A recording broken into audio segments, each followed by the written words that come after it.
Welcome to the Heal Yourself podcast, where we dive deep into all things healing. I'm Denise, a speech language pathologist and a self-love coach for adults and teens. And I'm Kira, a traditional naturopath and functional nutritionist, and we are here to guide you through the transformative process of healing your body, mind, and soul. From the latest in functional medicine to nurturing your relationship with yourself, healing trauma, and even transforming your money story, we're here to empower you with the knowledge and tools to create lasting change. So whether you're looking to heal physically, emotionally, or spiritually, join us as we explore the many paths to wholeness and wellness.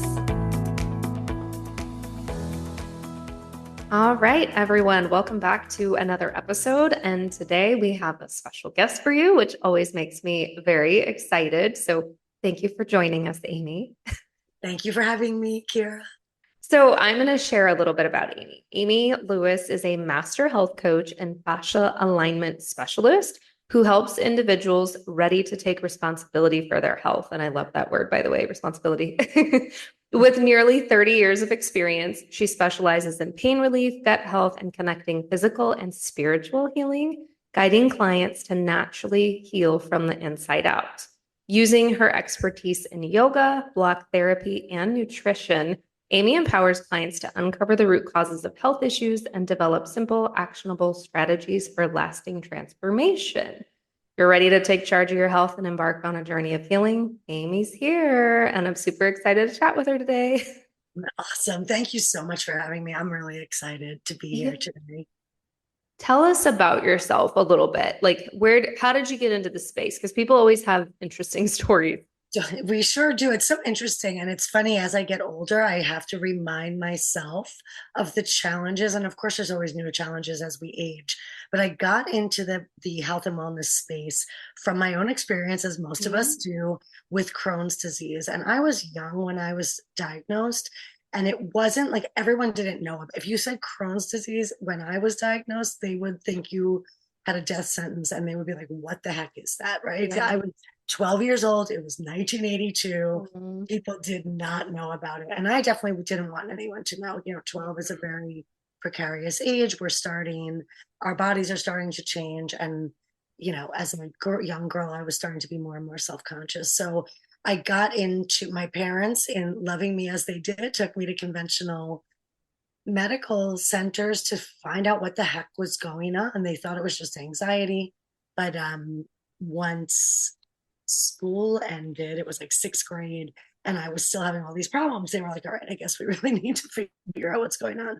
And so as I grew up, I always felt like there had to be a different way. The medications didn't work. I will share a really wonderful gift. The pediatric gastroenterologist said to me, he sat at my bedside, and I would imagine my parents agreed. I was 12 years old.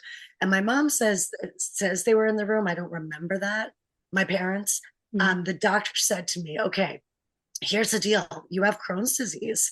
And he said, you can wait at home to get a stomach ache, which you will. You're definitely going to have pain. You're definitely not going to feel good. Or you can say tough shit and live your life. And what a gift to a freaking 12-year-old.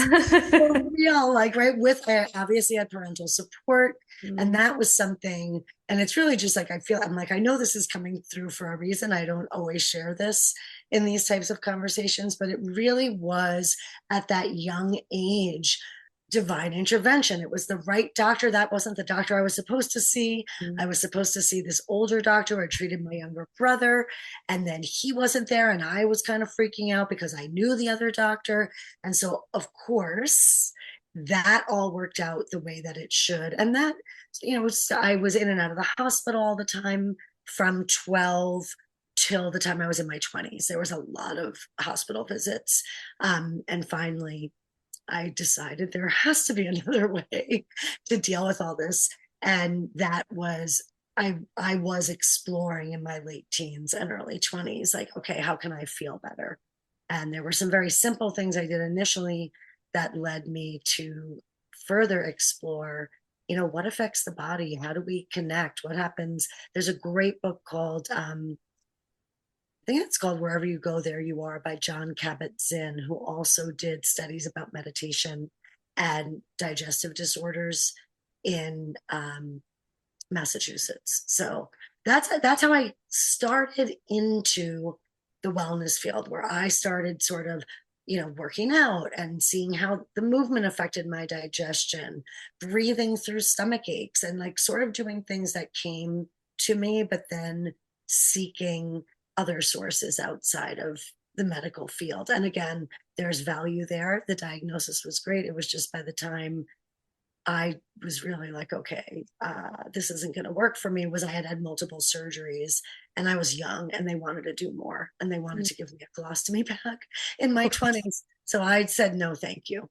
So that's really, it's pretty impactful. And believe it or not, Kira, I forget about it because I'm 54 and I felt good for decades at this point, that I appreciate that came through for us today. Yeah.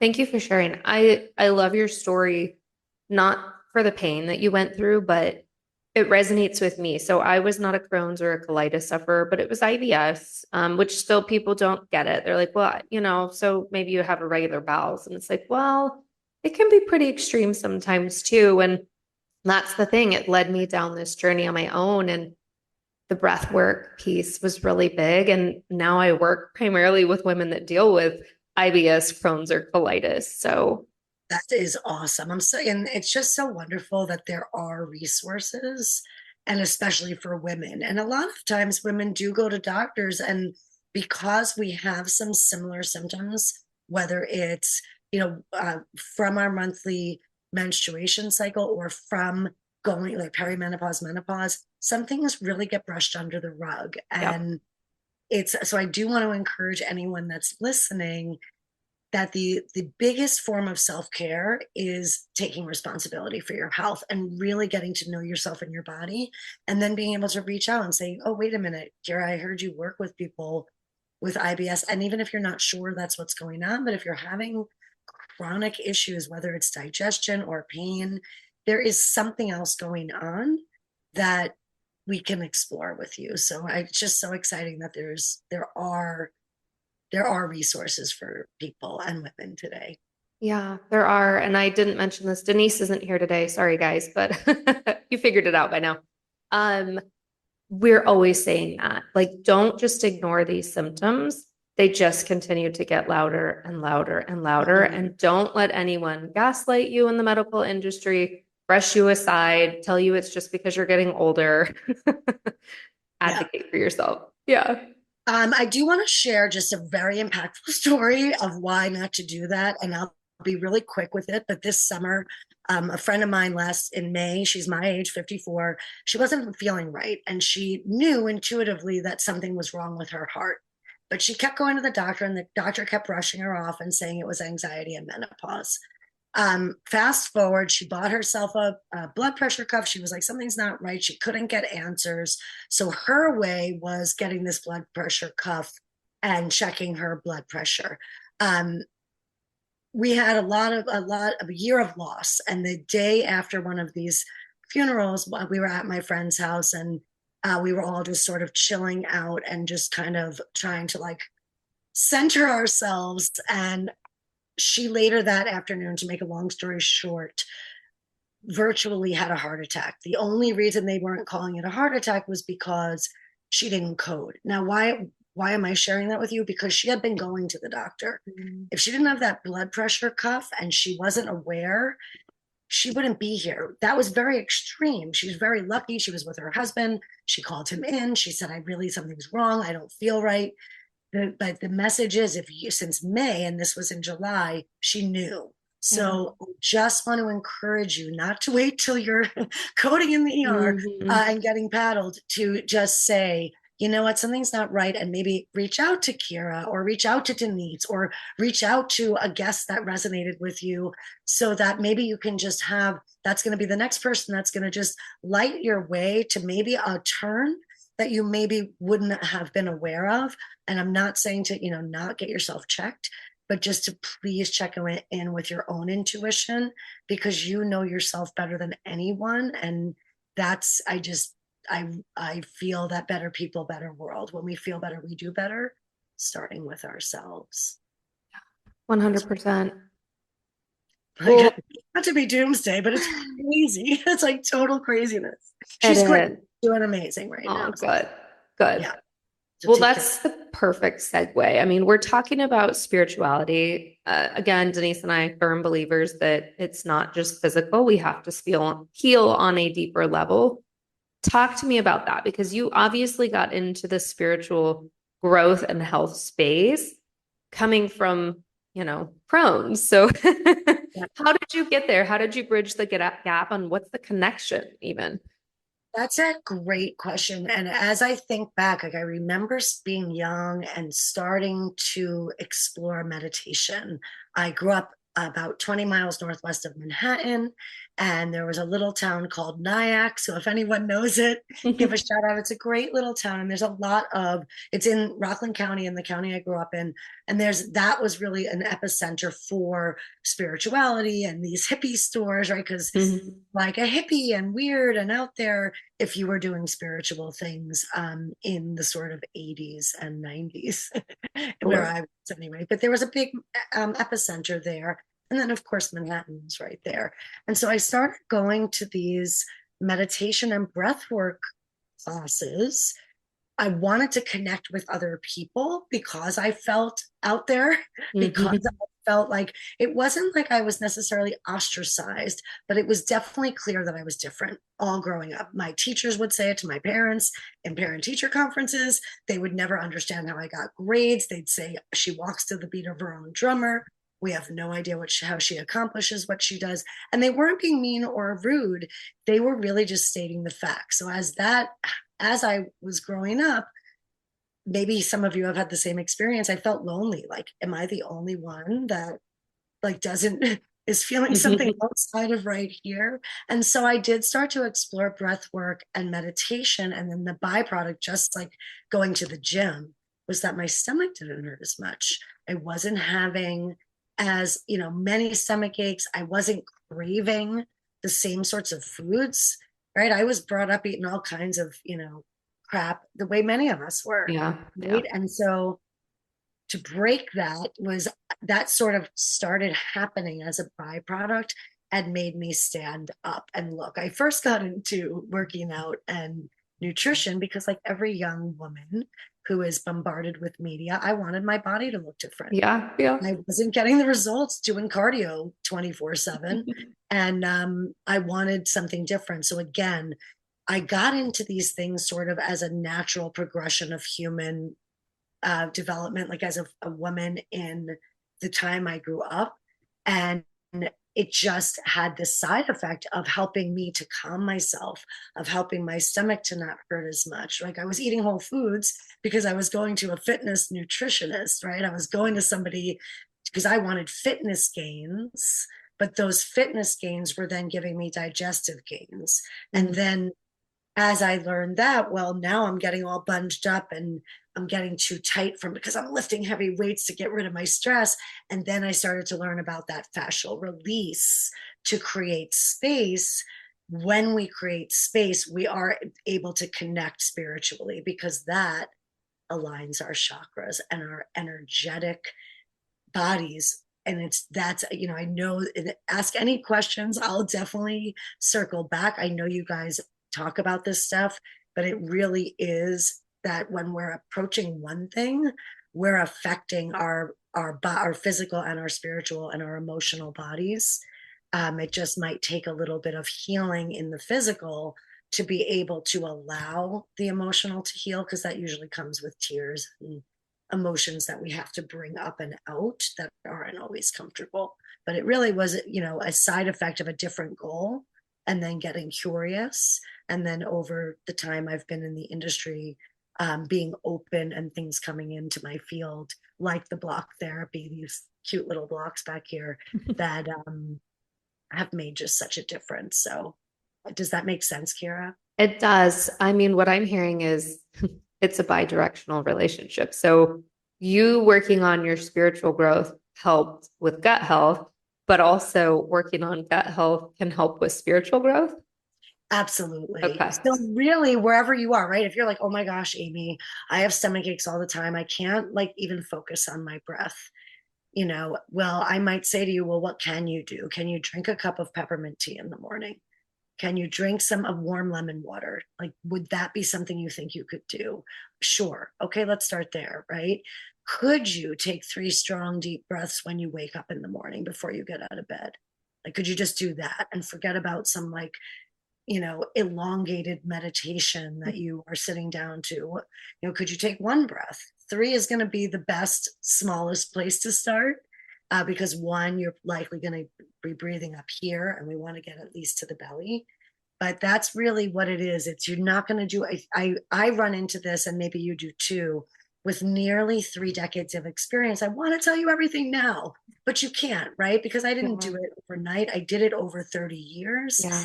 And I started somewhere. So some of it was the breath work for me. That led me to meditation. I was still not really altering my diet tremendously. I was still taking medication. I was still going and having surgery, at that time. So that helped me get through that. I didn't want a colostomy bag, and I very much wanted children. And I was told I could not have children, and I needed a colostomy bag. I have 2 grown children, and I do not have a colostomy bag. I got very clear on that though, but it started with wanting to look good as in my 20s, right? Like you want to look good. So, Oh yeah, I was there with you. yeah. So I just want people to know that, because it's not like I'm some magical. I always say to people, they're like, oh my God, you're like in such great shape. And I've been in great shape for years, but I wasn't always. I just dug out old pictures, and I was like 2 truths and a lie. Like I was overweight. I lived in Paris, and Flo, the progressive girl, is my roommate in college. And everyone thought I was overweight was the lie. Oh wow. That was not the lie. That's why I got to show pictures. Seriously, because people are like, you're some magical little fairy who's into yoga, and you do all this Zen stuff. And yes, at 54, 100%, but it's been years of one baby step at a time, sometimes dropping things that worked because life, and then having to go, oh, wait a minute, that breathing those 3 breaths in the morning is more impactful than any of this other stuff. So I get that. yeah. Talk to me a little bit about the fascia release, because that is actually an area where I am completely ignorant. Awesome. I am thrilled to hear that. Only because it is such an eye opener. And in my training over the years, I knew about fascia release and myofascia release.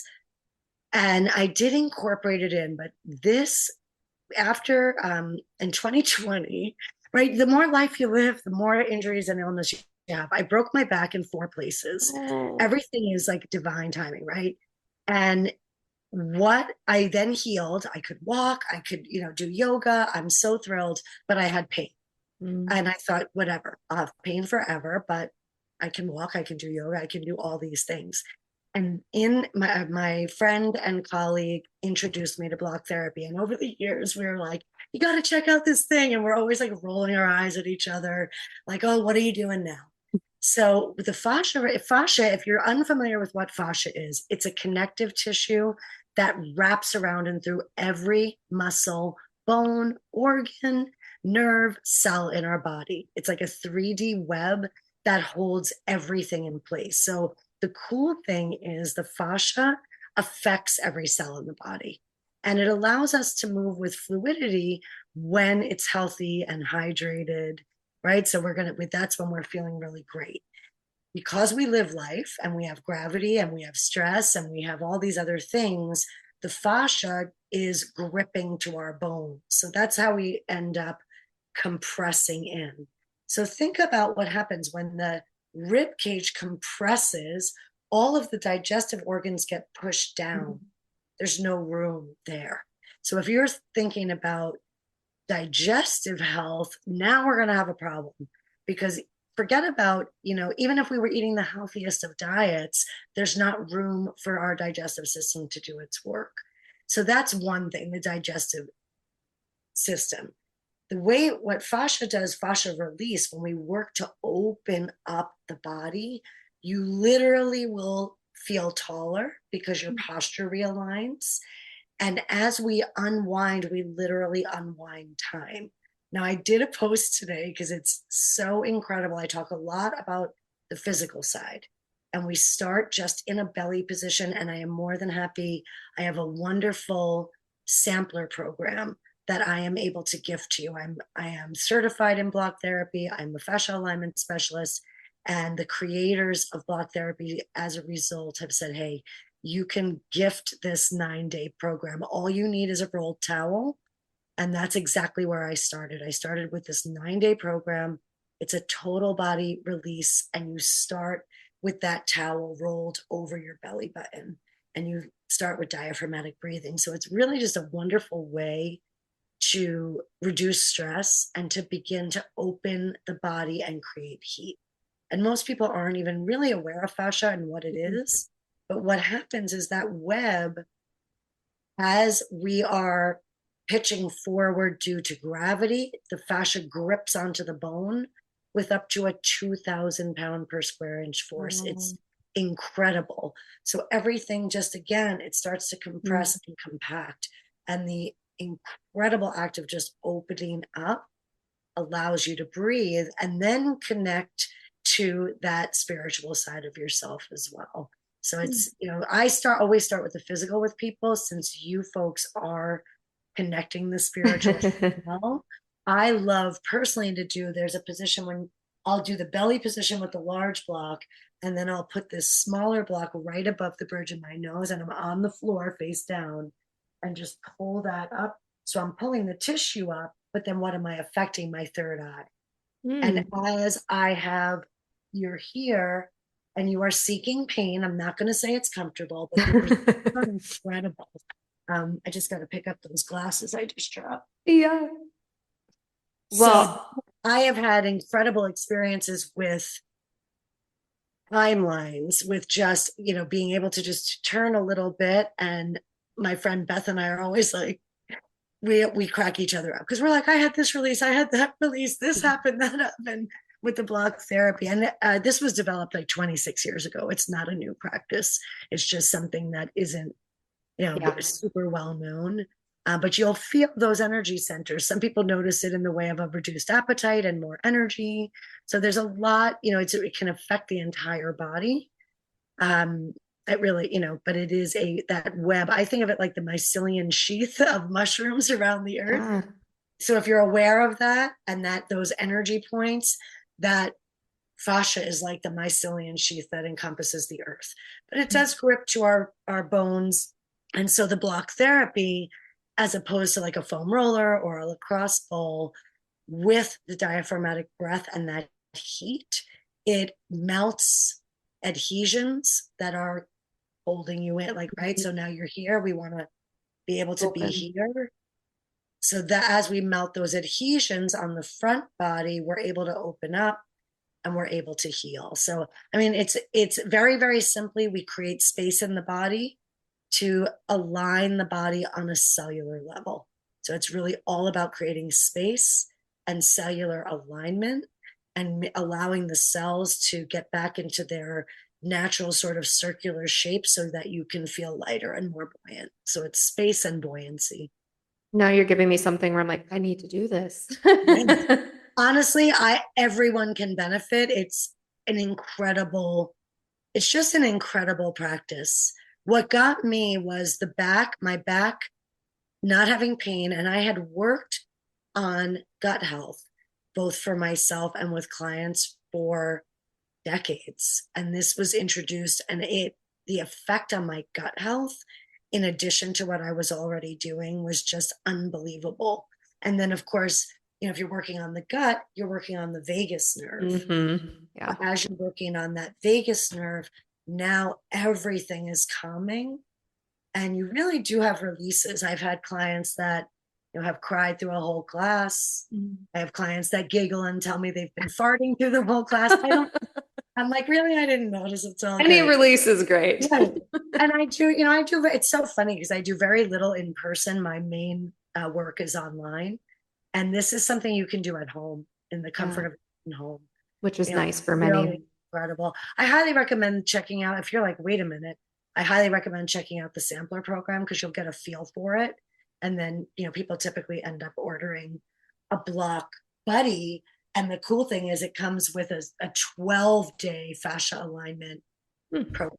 So you have the 9-day, and then you can do that with the block also. So you really can do it all on your own, if you wanted to, when you could just use the towel, but you find, and then I, of course, yes, I was like, can I use a yoga block? So I used a yoga block. I used a roll towel. Beth and I cut yoga mats. And then we finally were like, no, it really is, the dimensions are proprietary, meant to fit in your abdomen.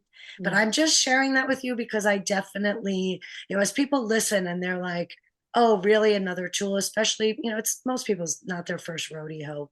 There is a way to check it out so that you can really see the impact, especially if you've tried a million things before. I totally get it. It's funny. I was calling it the missing link, Kira, and then I was listening to Deanna Hansen developed the practice, and she was calling it the missing link. And I really did feel that way. So let me know what questions you have. I feel like I said before, I could fire hose you with fascia, but I want it to be beneficial for you. Yeah. Listening. Well, I have a random question, and this could be, depending on your answer, it could be highly beneficial to everyone, but about scars. Like, oh my gosh. Because, I myself, like, I've got a scar and I've wondered, like, gosh, it's still numb. Like, it feels different than everywhere else. And then I've even been seeing, man, I forget what the therapy's called, but they basically inject with like lidocaine to release some stuff. So I'm wondering what you know about that. I have 2 bowel resections. So they cut me open from above my belly button to above my pubic bone twice. They wanted to do it again and do that. Then cost me back. I was like, no, thank you. So what happens with scarring, with anything, right? And I've worked with women that have vasectomies. The body is protecting itself. And the fascia is gripping. Yeah. What happens with the block therapy is you are releasing that fascia over time, and it can happen quickly. It depends, how long ago it was, but what will happen is that will release over time. I have a client currently who she said she had multiple surgeries, and her sister makes fun of her because her belly looks like a butt. And she's been working with me for several months now, and she was like, my belly doesn't look like a butt anymore. So the tissue, the fascia is gripping, and then the belly tissue is pulling around that, which was making it look like a butt. Yeah. And as we relaxed and released the fascia and just softened that tissue, the tissue was able to go back on a cellular level to where it belongs. So the really cool thing is you can see a visible difference in your body very, very quickly. So the short answer is this is phenomenal for scarring. What's happening if it's still feeling numb is there's a blocking of the nerves. And so when we do this specific type of fascial release, we're opening up not only the circulatory system, but the nervous system. So sometimes when we're practicing, we might feel like a pulsing sensation, or we might have numbing and tingling because we're affecting the nerves and the blood flow. And that's totally normal. But that will allow you to come back into alignment.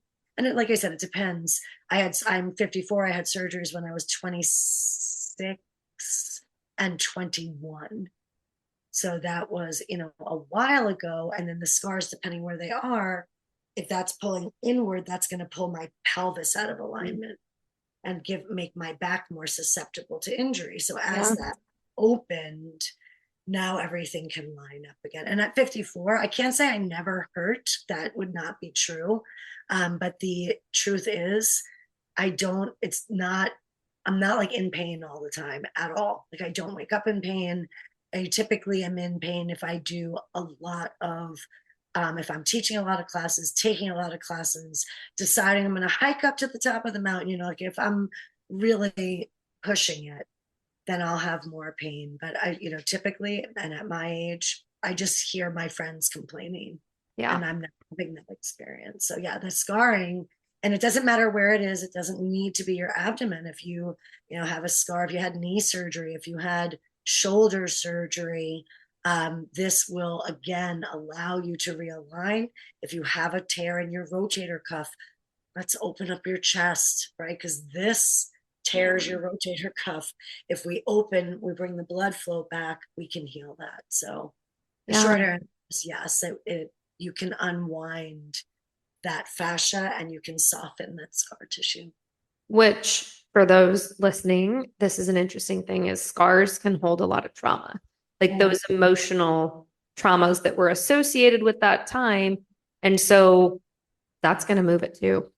Yeah, 100%. And that's Deanna talks a lot about the energetics.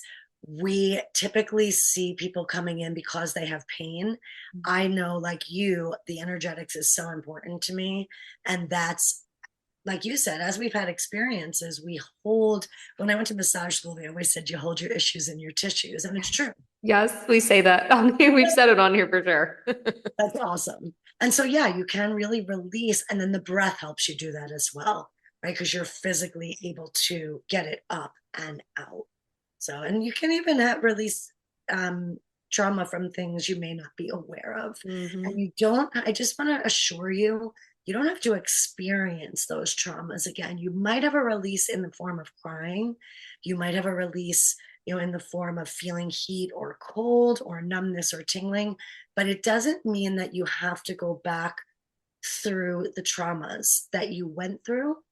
And then as you develop these practices, you'll be able to bring them into, as life presents traumas to you, you'll be able to activate your breath and activate these practices. And that's, they've been really useful to me this year. I've had really a year of just loss and sort of trauma, as we all do if we're lucky enough to get older. And this has like saved me. Yeah. So, Well, I mean, I'm fascinated. I have a feeling most of our listeners are going to be and we're going to want to look at that 9-day program. So I'll link it yeah. in the show notes. But I also want to know, like, you talk a lot about breath work. Do you have any favorite practices to help create more space? Like any things that you would suggest around breath work? As far as breath work goes, there's two different types of breath work. And number one is creating the space to do it. And just reminding yourself that if you take these couple of minutes, you're going to change your whole day. And that means you're going to change the day of everyone around you. And I'm not suggesting that you have to take responsibility for that. However, when we're sort of elevating our own frequency, that we're going to attract that. So if you start your day to creating the space to breathe, and I highly recommend you do this when you wake up before you look at your phone, because we all do it where we look at our phone, we look at the calendar or look at social media or look at an email or a text message from a family member even. I'm going to say, please don't do it. I have my phone in my bedroom. I use my phone as an alarm. I often, if I can't sleep at night, I will put on a meditation or something. So a lot of people say to have your phone out of the room. I am admitting I do not have my phone out of my bedroom, but I do not any longer look at emails or social media in the middle of the night. I do not do it first thing in the morning. So number one I would say you are worth it. Give yourself the space in the morning. Say, you know what? When I go to bed at night, in the way you can do this is when you lie down at night, set your phone aside and take those 3 minutes to breathe. And as you're doing that, set the intention to do it in the morning. So I admit I fall asleep on the couch a lot and then have to get up and go into my bed. But I take the time in that transition. I used to skip it, but it makes a huge difference. So if you can at night, just take 3 strong breaths, breathe all the way. This one, I just do a 4 and 6, where I have one hand on my heart, one hand on my belly. I let my belly get big with the breath for 4, and then make my belly as small as possible for the 6. And I try to keep my body open so that as I inhale and the space is created, my goal is to keep that space as I exhale so that I don't collapse back inward, that I really inhale to open keep that openness and then just pull the belly in. You're going to feel so much stronger. You could do it lying in your bed. If you have to pop up and go to the bathroom first thing, you could do it on the toilet. You could do it, it's going to be hard to do it while you're brushing your teeth, right? To be really inhaling like that. So I wouldn't do that. But you are worth it. So take 3 strong, deep breaths. That is likely going to be about 30 seconds to start. So take the 30 seconds at night and in the morning, make that space. And then if you're like, oh, that's too much, pick one, do it. I highly recommend the morning. Start your day that way. Yeah. And that way you're going to change the frequency of your entire day. So just start your day that way. Maybe recruit your family or your partner or a coworker. You don't have to, but if you feel like you're more likely to be accountable, or comment here and we'll cheer you on. So the first thing is really creating the space for yourself and realizing you want something different, right? Like realizing like, okay, I really am not feeling well. I'm feeling anxious. And what can I do? Yes, I'm breathing anyway. I can breathe for 30 seconds. That would be the first and foremost thing that I would recommend. And then during your day, if you're driving, which, I live in Vermont, there's a lot of driving, or there's a lot of at home. I work from home. So that's just the way things are here. And so wherever you are, you have to keep your eyes open driving, obviously. You can do that deep diaphragmatic breath while driving and use your seat just as reference. Am I staying open? There's one other practice. There's lots of ways to breathe, but there's something called box breathing that I also like. And it's just a visual, right? So we're inhaling for 4 and drawing a line up in our mind. Holding for 4, draw that line across. Exhale for 4, hold for 4. So in your mind, it's very, very soothing to be like sort of painting that box as you're box breathing. And that I would say again, 3 to 5 breaths and as a minimum, and then as long as you like. I would start by setting an intention and committing to once a day, because if you say, I'm going to do it in the morning and at night, and I'm going to do it while I'm driving, and you're not going to do it at all. Yeah. So I would pick one thing. If you already have a breathwork practice, I'm going to invite you to see, how can I remember to bring this practice in? Like notice where you feel anxiety in your body, or notice if you're starting to feel like you're really not looking forward to the day or something, and that let something trigger you to breathe. You're already breathing. So that would be how do I create space? First, we have to create the space to do it and allow ourselves to do it. So just pick once a day. And then once you get through your week, and if you forget on a day, don't beat yourself up, just get back into it the next day, or do it that night and in the morning. And then you can start to bring it more into your life, and that will help you to get those downloads to say, oh, wait a minute, this breath work's really working. What was that fascia release that I heard on Kira and Denise podcast, So that would be my recommendation, is make a commitment to yourself for 30 seconds a day, to 3 minutes, and then build from there. Yeah. And it's so key. I mean, you don't have to do fancy breath work, and you just you just told us that I don't do fancy breath work. I'll do box breathing sometimes, or I just check in with myself, hand on my heart, hand on my belly. Am I taking those deep diaphragmatic breaths?